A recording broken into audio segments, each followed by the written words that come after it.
De volta com o Educador Entrevista, quinto bloco, agora aqui na companhia do Sérvio. Gratidão pela participação conosco. Boa tarde. Boa tarde, Luciano. Sempre, mas sempre mesmo, uma satisfação estar com vocês aqui.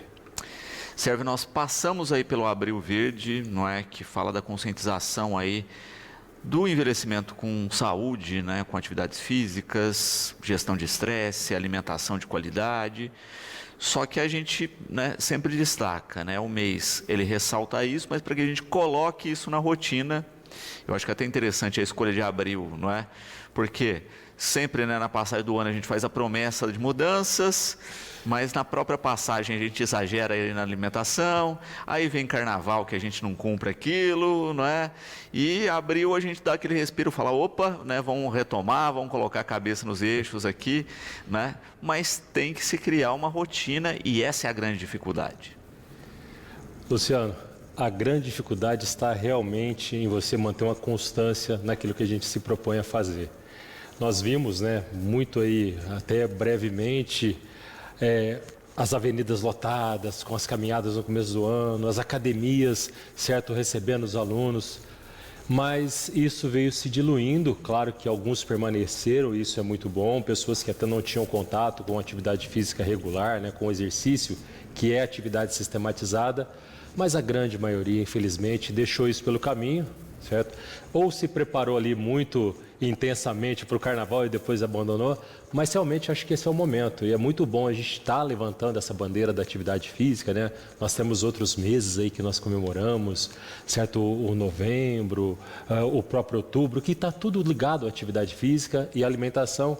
Então essa comemoração de abril é muito, mas muito aí providente também. E aí você coloca uma questão interessante, né? Porque a gente percebe justamente isso, né? Olha, início de ano, academia lota, né? Tem toda uma procura, e aí depois isso vai se diluindo. No passado a gente tinha uma desculpa assim, olha, entrou o inverno, tá frio, é complicado acordar cedo para ir para academia, mas a gente está tendo uma semana só de frio e olha lá, né? E a gente está em abril ainda, a gente já percebe essa redução, né? A desculpa não é essa, né? A gente está vendo aí que de fato é difícil o sujeito pôr na rotina, né, um quadro de vida saudável. E Luciano, esse quadro, certo, incrementar uma rotina saudável, seja na atividade física, na alimentação, a qualidade do sono também é muito importante. Isso é uma dificuldade ainda encontrada muito grande, porque as pessoas elas têm aquela intensidade, mas não têm a constância. E se a gente partir de um princípio básico, é o autocuidado, né? Aquele momento do dia que a gente deveria tirar para o cuidado, sendo que 30 minutos por dia, segundo a Organização Mundial de Saúde, de atividade física moderada, já seria aí, certo, importante para que a gente mantivesse essa saúde. Uhum. Também é bacana a gente pensar que não é só atividade, né? É aquele conjunto de, né, atividade física, alimentação saudável, bom sono, né, e hábitos saudáveis, né? Porque a gente fala aí, olha, não adianta nada o sujeito praticar uma atividade física e beber todo dia, né? Então você tem que ter um conjuntinho aí de equilíbrio. E o que é mais interessante, né, Luciano, é que todos nós sabemos, hoje dificilmente quem não sabe aquilo que é um alimento saudável e aquilo que é um alimento industrializado, por exemplo, aquele alimento que não é tão natural. É difícil de hoje falar para uma pessoa que não sabe qual que é um exercício às vezes mais intenso, até porque o próprio corpo responde por isso, e a qualidade do sono, né? A qualidade do sono também é outra constância aí que às vezes a gente não dá tanta importância, mas que está muito, mas muito ligado a tudo isso também. E claro, a ideia é que os hábitos, eles estão enraigados e eles precisam também ser disseminados de maneira também ali diluída, né? Porque às vezes a gente quer mudar tudo de uma vez só. Então imagina só, aquela pessoa que está parada, se agora, certo, no final dessa tarde, hoje de sexta-feira, a gente já pudesse dar a primeira volta no quarteirão e modificar alguma coisa no nosso jantar, já seria o primeiro passo.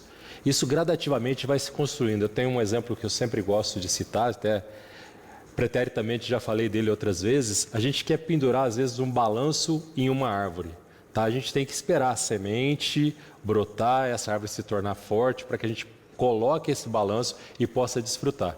Às vezes a gente quer mudar os hábitos muito rapidamente, né? Principalmente assim, dietas restritivas, exercícios físicos intensos, às vezes a má qualidade do sono devido também à cultura do dia a dia, o estresse mental, as preocupações. Então é um conjunto realmente. A saúde ela não é composta somente de um pilar, né?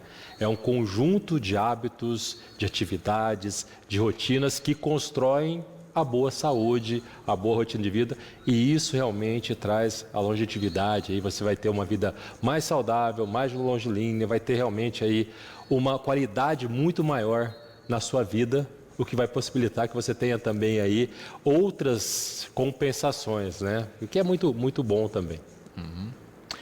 Como iniciar uma atividade física, que é a pergunta da Maria José, né? Para quem nunca realizou. Maria José, primeiramente, muito obrigado por estar nos acompanhando aí. Atividade física, ela tem que acontecer sim de maneira gradativa, orientada, mas para você que não fez uma atividade física, é sempre importante, se toda caminhada começa com o primeiro passo, que você comece com a intensidade baixinha. A caminhada é um excelente exercício, tá? Na nossa rotina, né? Nós temos essa atividade biomecânica que é de andar. Então, fazer uma atividade concentrada, enquanto estiver ali nos primeiros momentos, você sentir muito o seu feedback pessoal. Não existe um exercício ou uma receitinha que dá certo para todo mundo, tá? A individualidade biológica, cada pessoa segue ali o seu nível de atividade física. Então seria interessante você continuar a fazer uma avaliação com um profissional especializado, um profissional de educação física, que pudesse te acompanhar e te dar esses parâmetros para que você iniciasse. E vou deixar aqui uma boa dica, hein? É dar o primeiro passo dessa caminhada e com certeza você não vai querer parar mais. E Natan aqui também com uma questão bacana que é a respeito, não é? Dizendo que sempre teve dificuldade danada com exercício, nunca gostou e etc. E que achou, né, na bicicleta ou na bike um caminho aí para se exercitar. Também é uma questão, né? Tem gente que se identifica com corrida, tem gente com bicicleta, tem gente com natação. Tentar aí uns caminhos pode ser uma possibilidade. Isso, Luciano. Existem pessoas que são mais adaptáveis ao exercício ao ar livre, né? Que gostam de correr, gostam de pedalar, gostam de caminhar. Outras pessoas gostam do exercício dentro da academia, gostam do exercício ali com séries e repetições. Mas o importante é se movimentar, é você sair daquele estado cotidiano do dia a dia e poder se movimentar. E às vezes nem precisa de ser aquela atividade física formal, né? Eu vou sair simplesmente para caminhar. Você pode ali pegar o seu cachorro para passear, que você já está realizando atividade física. Você já pode pegar ali o seu colega, a sua colega para fazer um bate-papo ali, já também está fazendo atividade física, e procurar aquilo que mais te agrada e também aquilo que mais adequa ao seu corpo. Porque tem outra questão interessante aqui, Luciano. Às vezes as pessoas vão muito pelo modismo, né? Por aquela atividade física que está na moda. A gente nota aí a ascensão de algumas atividades físicas e elas acabam decaindo também, né? A gente vê sempre que são sazonais. Existem atividades que estão na moda, o pessoal adora fazer, vai todo mundo, lota aquela atividade e logo ela começa a se disseminar também. Então o importante é você entender aquilo que você gosta de fazer e simplesmente se movimentar. E aí, pergunta dos nossos espectadores aqui: quem faz muito cardio pode perder massa magra? Qual a orientação para os exercícios de cardio? Legal, excelente pergunta também. Pode-se perder massa magra mesmo sem fazer o cardio, Luciano. É só ter uma alimentação aí que não tem os nutrientes necessários, você vai realmente tirar desse tecido tão nobre que é o tecido muscular, tá? Para o cardio, é sempre importante que você tenha também parâmetros, tá, para poder fazer até com intensidades, tá? Fazer uma avaliação prévia, você poder entender aquilo que está acontecendo, entender dentro do exercício cardio o que você está buscando. Se é um exercício feito ao ar livre, por exemplo, se preocupar mais com a hidratação, com às vezes a cobertura térmica, tudo isso é importante. Agora, todo exercício, o exercício resistido, o exercício cardio, a musculação, a caminhada, elas seguem os mesmos critérios. Você sempre tem que entender esse ritmo corporal, que é outra grande dificuldade. Eu, como profissional de educação física, que encontro lá que é o garoto que chegou na academia e ele começa a puxar um peso, né, aí na linguagem popular, acima daquilo que ele pode, certo? Trazendo cargas muito altas. Aquilo, às vezes, na primeira sessão traz uma dor muscular, uma algia, mas com o decorrer do tempo, na fase de crescimento, isso pode trazer outros acometimentos e o exercício que era tão benéfico pode se tornar prejudicial. Falando como nutricionista também, a gente tem isso também na alimentação. Nós notamos os exageros, né? Quando o pessoal não parte para a parte medicamentosa, começa a se restringir também. Então, entender qual que é esse equilíbrio e sempre trazer uma orientação, ser acompanhado por um profissional. Perfeito. E a gente via isso, né, numa rotina muito grande, né? O sujeito, olha, só quero ganhar corpo e massa, né? A gente vê aquele pessoal da marmitinha, né, do frango com batata doce, né, o tempo todo, né? Então, assim, o sujeito já não é uma alimentação de qualidade, né? A gente percebe isso, né? E ao mesmo tempo com uma série de restrições que afeta até a parte psicológica, se a gente for pensar, porque o sujeito não vive mais. Sim, Luciano. A parte estética, né? Às vezes ela vem às custas de muito sofrimento, né? Então a gente tem que mensurar isso, entra numa terceira área aí mais voltada para a psicologia, mas a gente tem que começar a mensurar isso. O quanto isso está sendo saúde, né? Porque é muito interessante. Quando a gente olha para uma pessoa, a gente tem o primeiro impacto estético. Mas o que aquela pessoa está vendo? Ela está feliz? Porque parece que a gente vive uma infelicidade muito grande com o nosso corpo, né? A gente vai atingindo sempre alguns objetivos. Às vezes eu quero, sim, me preocupo com o emagrecimento. Começo a ter os primeiros resultados, mas quero mais e sempre mais e sempre mais. Então a autoimagem, a imagem corporal e o próprio estigma que a sociedade coloca sobre essa estética, ele pode causar muito sofrimento. Então a gente tem que mensurar também o que é saudável, certo? O que está te trazendo benefícios saudáveis, o que está trazendo saúde física, mental e até espiritual. Perfeito, é um conjunto de fato, não é? E é isso, né? Eu acho que é o que o Abril Verde propõe, né? Que é a qualidade de vida como um todo, não é? Então não adianta também, o exagero está na outra ponta do não fazer nada, né? Isso, Luciano. E lembrar também, né? Porque o que está muito proposto aí também no Abril Verde é a questão do envelhecimento. Então envelhecer bem hoje é um grande luxo, você ter o envelhecimento e ter essa qualidade nesta idade tão nobre também é interessante. Porque a gente tem que pensar o seguinte, eu estou dando anos de vida ou vida para esses anos, né? Porque simplesmente ter uma cronologia e viver os anos de sua vida aí, onde você pode desfrutar às vezes dos netos, sem uma qualidade também, não é nada interessante. E você só consegue construir isso no mesmo critério da árvore, se você conseguiu seguir uma rotina.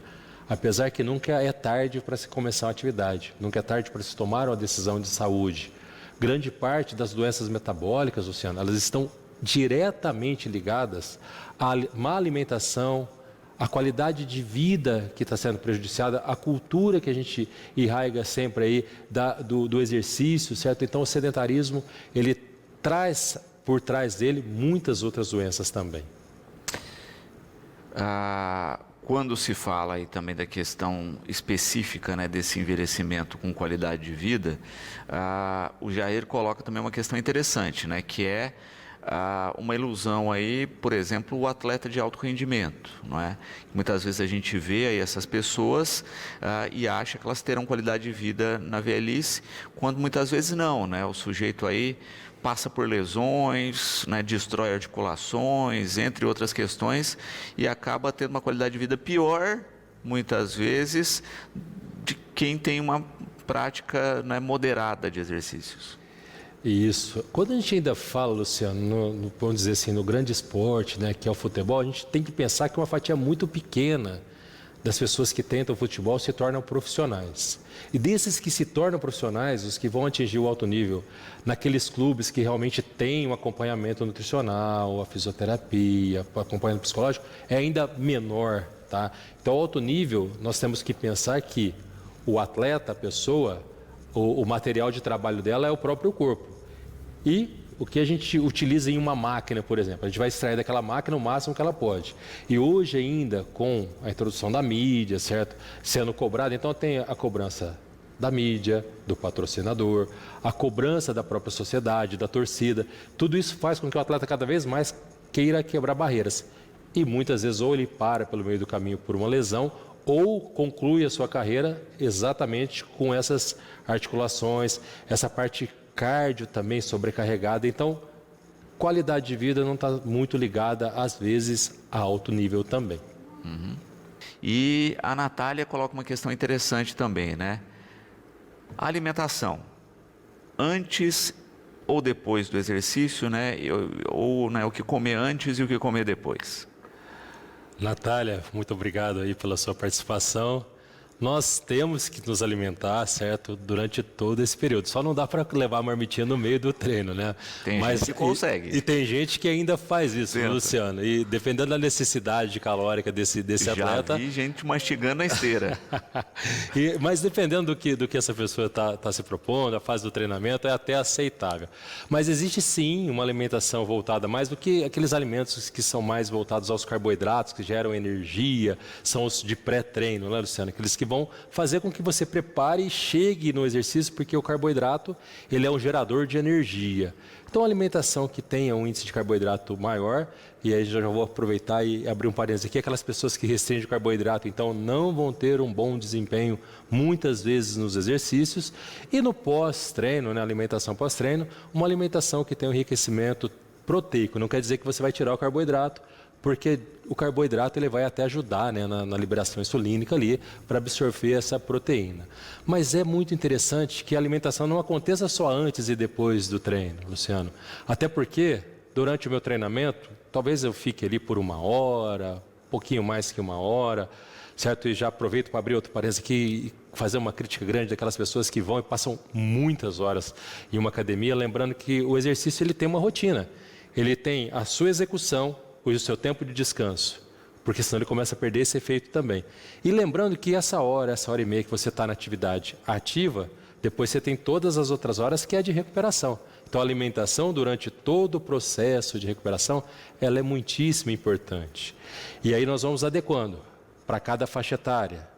O que é interessante, uma pessoa que já está em uma fase já de envelhecimento. É importante que na alimentação dessa pessoa, onde o exercício cardiorrespiratório já tem uma característica um pouquinho diferente, onde a busca da saúde está voltada à reconstrução óssea, por exemplo, e à prevenção da sarcopenia, que é a perda da massa muscular, que ela tem uma alimentação com rigor proteico um pouquinho mais controlado do que o adolescente, que tem um gasto, um metabolismo maior também.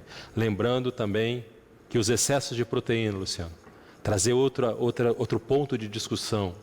Os grandes consumos proteicos e as sobrecargas renais. O pessoal pensa que às vezes ir lá e pegar os suplementos proteicos ou estar se alimentando com alto índice de proteína estão causando benefício.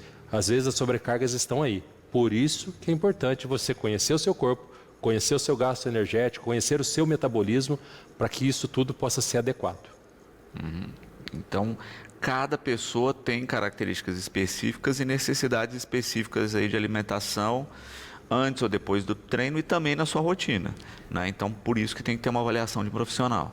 Exatamente, Luciano. Até se eu tivesse uma situação bem hipotética, se eu tivesse aqui gêmeos univitelinos que tivessem as mesmas condições de treinamento e de alimentação, eu tenho individualidades biológicas, certo? Eu tenho metabolismos diferentes ali, lógico que seriam bem mais próximos do que uma pessoa que não tem esse grau de parentesco, mas a individualidade de cada um, uma sobrecarga para cada individualidade e também um descanso para cada atividade, tá? Nós temos que respeitar também esses intervalos de descanso.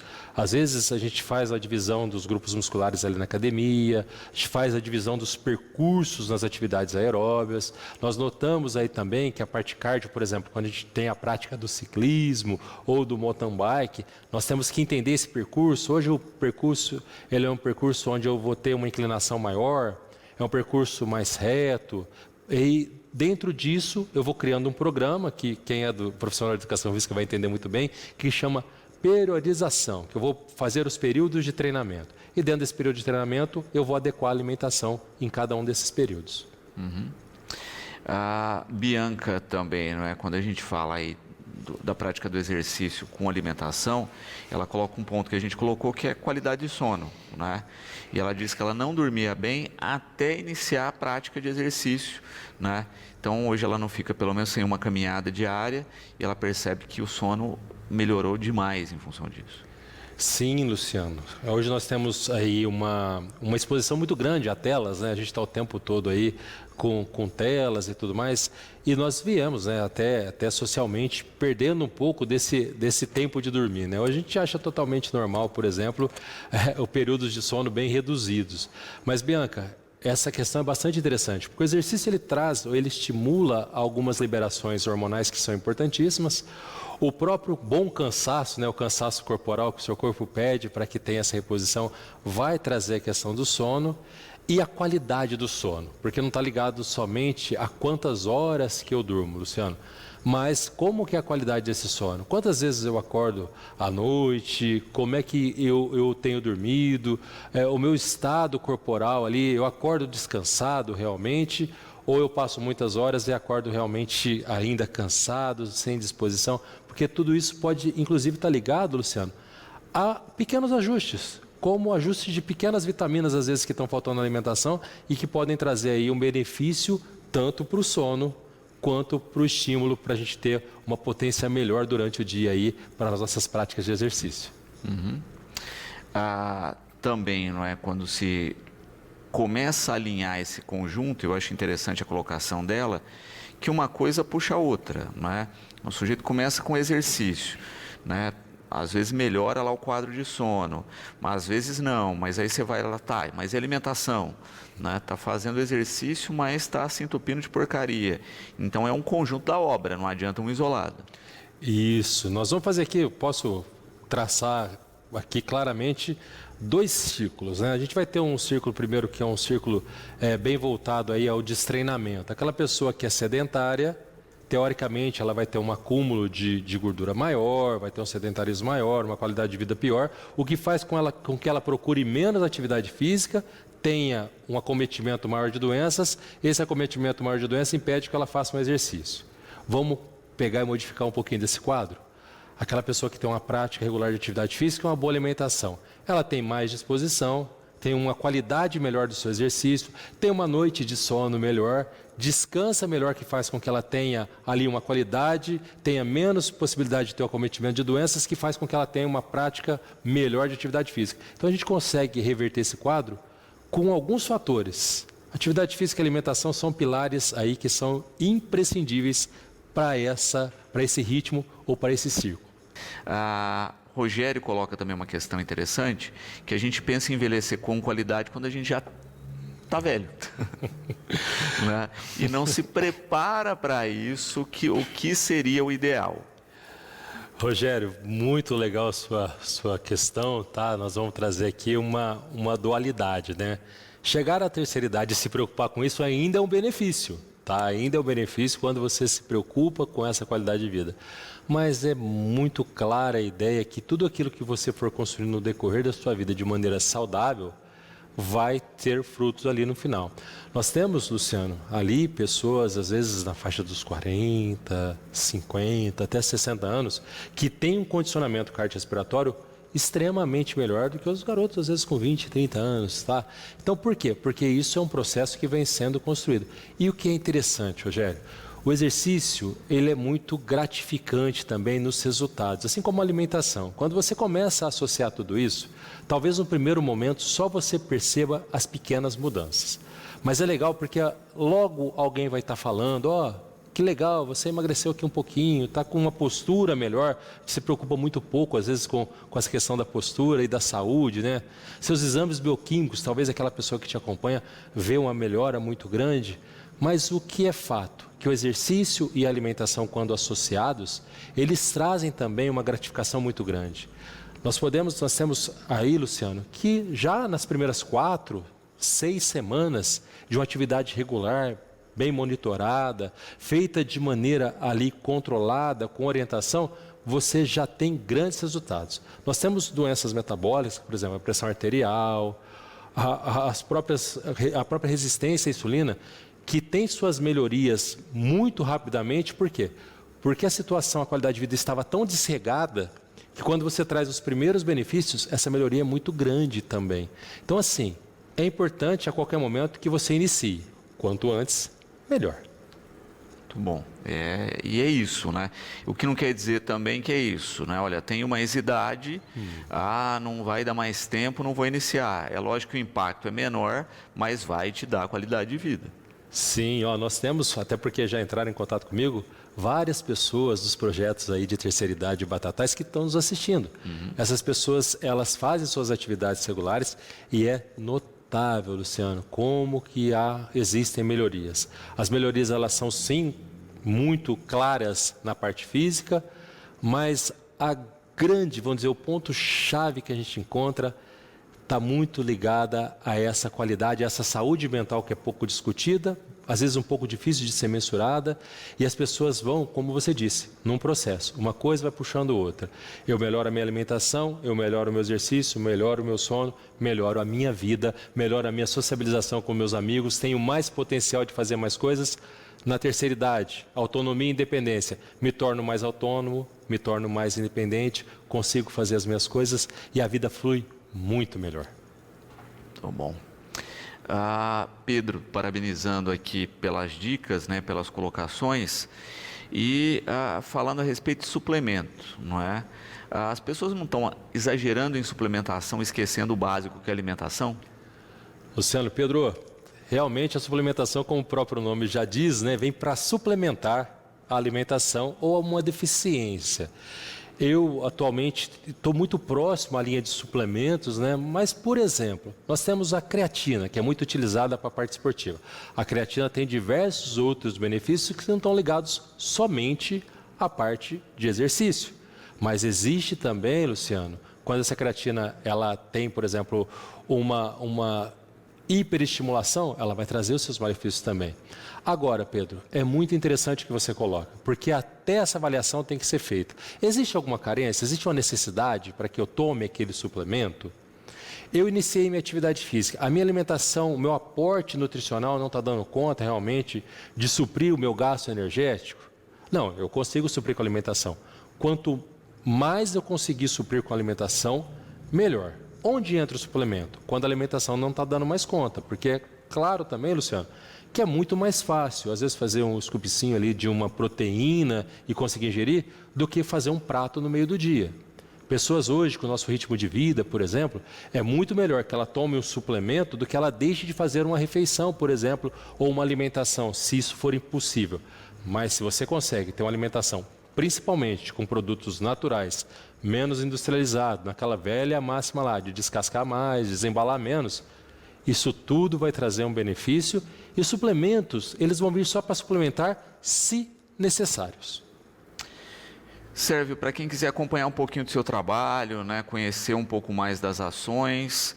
Qual o contato nas redes? Bom, tem agora um Instagram novinho aí, que é a Oficina do Corpo Oficial, né? Oficina do Corpo Oficial, justamente para a gente falar um pouquinho aí da alimentação, dos exercícios e de suplementação. Eu também atualmente tenho uma consultoria todos os dias lá na Academia Arena e aquelas pessoas que também estiverem na nutrição, também estou clinicando aí, tem a parte clínica também da nutrição pelo 991279331, tá? Porque a nutrição, atividade física e a suplementação nunca vem sozinha. Então a gente consegue, a minha profissão gratificante, ela me faz com que eu tenha atividade física e nutrição muito associadas, por ser profissional de educação física e nutricionista, e trazer isso, Luciano, e às vezes enxergar um pouco além, tá? Porque a questão multidisciplinar, ela é muito importante. A gente ter diversas visões de profissionais é muito interessante. E é sempre uma satisfação estar com vocês, falar com o pessoal, é sempre legal estar aqui com todos vocês. E eu agradeço muito mais essa oportunidade de estar com você.